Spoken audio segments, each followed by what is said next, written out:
प्रकार के जीव जंतु रहते हैं, चींटियां हैं और आपके दीमक है, फिर जो जमीन के अंदर बिल बनाने वाले जितने भी जीव जंतु है वो सब धरती के अंदर पोला करके और वर्षा का जल उसके अंदर जाता है।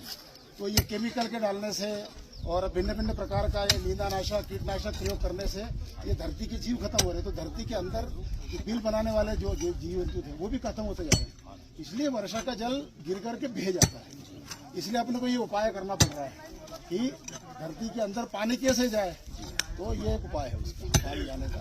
तो वो धीरे धीरे ये जल संरचना अगर बनती है तो फिर अपने आप पेड़ पौधे बनते हैं, धरती के अंदर पानी होगा। सोना घाटी में जैसी जल संरचना बनी तो जिस पहाड़ी पर हमने पहले जल संरचना बनाई थी वो पहाड़ी अगले साल हरी हुई, मतलब पुराने पेड़ पौधे, तो दूसरी पहाड़ी तो सूखे हुए थे।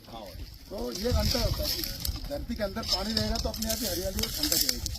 इसलिए छोटी छोटी जल संरचना है, इसका एक उपाय है।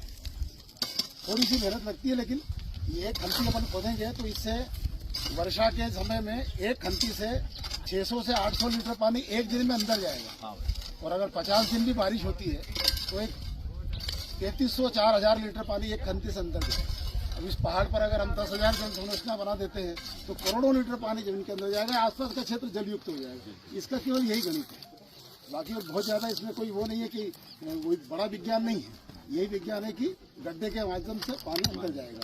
इसलिए यहाँ पर हजारों जल संरचनाएं विगत 3-4 वर्षों में बनी है। इस पहाड़ी पर 3 साल पहले भी श्रमदान के लिए आया था। ये अपना जो अभियान अपने किया था 75 अमृत महोत्सव में पहाड़ियों पर, उस समय पहाड़ी गोद ली थी। तो उस समय का ये अभियान है। तो आज धीरे धीरे पहाड़ी पर 2-3 वर्षों के बाद में पेड़ पौधे भी लगाए थे, वो भी हरे भरे हो रहे। पहाड़ों से पानी जिसके नदी में आता वो भी यही इसी कारण है। पहाड़ों से जो पानी नदी जाता वो भी कारण है इसका। वो आपने वो एक बात कही कि अगर धरती में जल रहेगा वैसे तो नल में जल आएगा। सही है। तो नल घर तक भी पहुंचाए तो जल ही नहीं धरती में, फिर कैसे काम।